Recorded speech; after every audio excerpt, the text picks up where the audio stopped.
guys, now we're going to go over headings in HTML. There are titles or subtitles that you want to display on a web page. Earlier I said there were 7, I guess there are 6. Font used to have 7, that's where I got mixed up. 6 levels of headings and subheadings. Let's just try it yourself just so you can see. It's pretty cut and dry. I'm pretty sure that you guys could do this. But headings are important, and it says that somewhere in here. Oh, here it is. Because search engines use headings to index the structure and content of your web pages. Users often skim a page by its headings. It's important to use headings to show the document structure. H1 headings should be used for main headings, following by H2, and then less important, and so on. But check this out. What do they mean? Search engines use the headings. Oh, wrong one. Okay, so here's what I typed in. This was a heading in a web page that I found. Early mechanical computers. So it's saying, hey, we found that, but there's no website called that, but it was a heading inside of a website. So let's go to the website and see.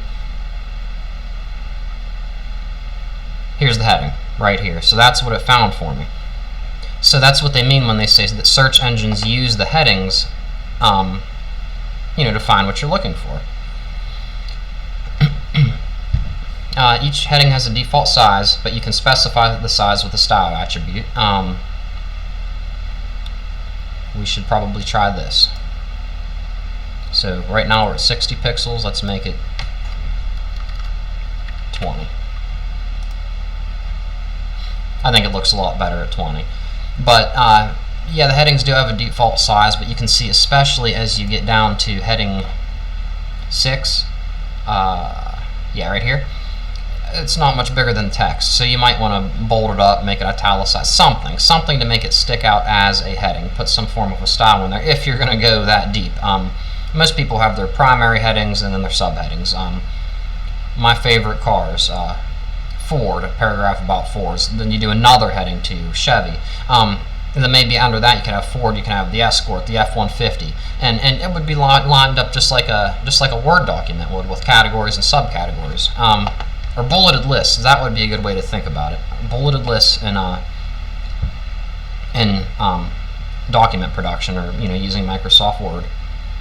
Think of your headings as what HTML uses to do that. Let me get rid of this real quick. Drop here. I'll just clear all formatting.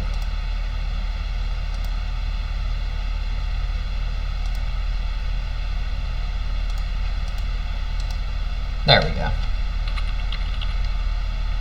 Whoa, what are we doing here? Search.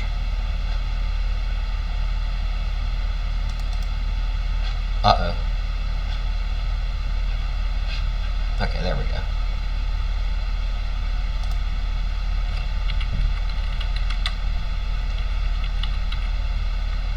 Oh, actually, let me type something that makes sense.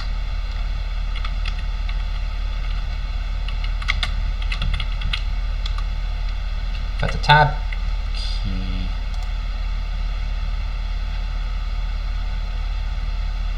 There we go. Change list level.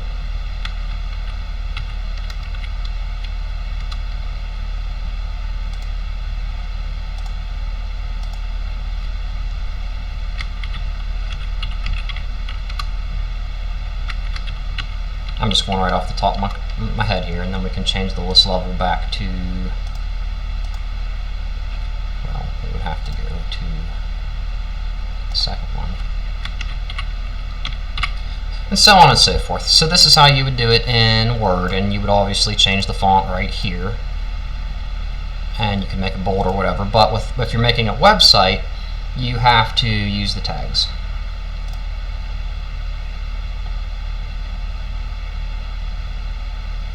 So you change the font here, and you can do you can change the color, whether it's bold or not, and all that stuff. Okay, use the correct HTML tag to add the heading with the text London. Okay, so once a heading with the text London, H1.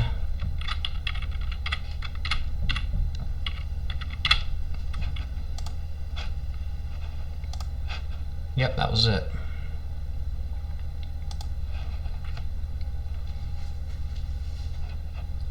W3 Schools tag reference references contain additional information about these tags and their attributes. I am guessing, though,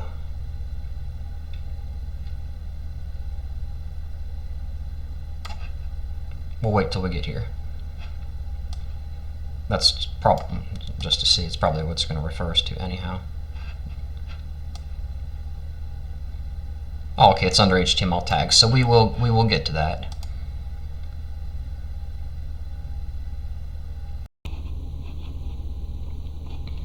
And I guess that's it for headings for now. Okay, I'll stop the lecture there, and I'll pick up a new one for paragraphs.